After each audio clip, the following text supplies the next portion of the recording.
আসসালামু আলাইকুম ওরহমতুল্লাহ। ইসলাম ও হাদিস 24 চ্যানেলের পক্ষ থেকে আপনাদের জানাই স্বাগতম। আল্লাহ তাআলা মানুষকে তার ইবাদতের জন্য সৃষ্টি করেছেন। ইবাদত বন্দেগীর মূল বিষয় হল আল্লাহকে সবসময় স্মরণ করা। আল্লাহ তাআলাকে স্মরণ করতে অনেক বেশি নির্দেশ রয়েছে কোরআনে। আল্লাহ তাআলা বলেন, হে ঈমানদাররা, তোমরা অধিক পরিমাণে আল্লাহর জিকির বা আল্লাহকে স্মরণ করো। সূরা আহজাব আয়াত 41। তোমরা অনেক বেশি জিকির করো, তবেই সফলকাম হতে পারবে। সূরা আনফাল আয়াত 45। অতঃপর নামাজ শেষ হলে তোমরা পৃথিবীতে ছড়িয়ে পড়ো এবং আল্লাহর অনুগ্রহ তালাশ করো ও আল্লাহকে বেশি বেশি স্মরণ করো, যাতে তোমরা সফলকাম হও। সূরা জুমআ আয়াত 10। এভাবে মহান আল্লাহকে বেশি বেশি স্মরণ করার ব্যাপারে অনেক নির্দেশনা এসেছে। আর হাদিসে পাকে প্রিয় নবী সাল্লাল্লাহু আলাইহি ওয়াসাল্লাম অনেক উত্তম ও মর্যাদা সম্পন্ন জিকিরের কথা বলেছেন। এসব শব্দে মহান আল্লাহকে ডাকার প্রতি তাগিদ দিয়েছেন। জিকিরের মধ্যে শ্রেষ্ঠ জিকির সম্পর্কে হাদিসে এসেছে, হযরত জাবের ইবনে আবদুল্লাহ রাদিয়াল্লাহু আনহু বর্ণনা করেন, আমি রাসূলুল্লাহ সাল্লাল্লাহু আলাইহি ওয়াসাল্লামকে বলতে শুনেছি, সর্বশ্রেষ্ঠ জিকির হলো লা ইলাহা ইল্লাল্লাহ, আর সর্বোত্তম দোয়া হলো আলহামদুলিল্লাহ। মুস্তাদরাকে হাকিম।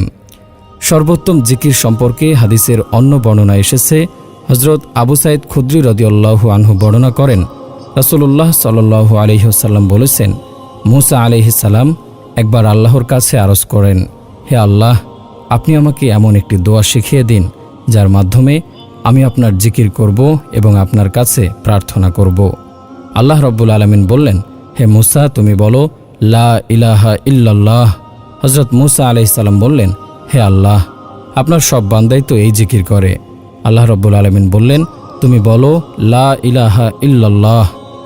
হযরত মূসা আলাইহিস সালাম বললেন, হে আল্লাহ, আপনার সব বান্দাই তো এই জিকির করে। আল্লাহ রাব্বুল আলামিন বললেন, তুমি বলো লা ইলাহা ইল্লাল্লাহ। হযরত মূসা আলাইহিস সালাম বললেন, হে আল্লাহ, আপনি ছাড়া কোনো ইলাহ নেই, কিন্তু আমি চাইছি আমাকে বিশেষ একটি দোয়া শিখিয়ে দেবেন যা কেবল আমার জন্য হবে।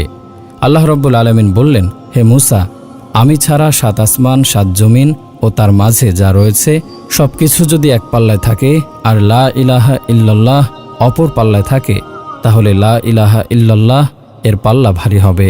মুস্তাদরাকে হাকিম। সুতরাং মুমিন মুসলমানের উচিত ওঠা বসা চলাফেরায় অবসর সময়ে এ জিকির বেশি বেশি পাঠ করা। আল্লাহর একত্বাবাদের ঘোষণায় নিজের জিহ্বাকে সচল রাখা, তবেই মহান আল্লাহর কাছে সর্বোচ্চ সফলতা লাভ করবে মুমিন। আল্লাহ তাআলা মুসলিম উম্মাহকে হাদিসের ঘোষণা অনুযায়ী সর্বোত্তম জিকির লা ইলাহা ইল্লাল্লাহ এর যথাযথ আমল করার তৌফিক দান করুন। আমিন।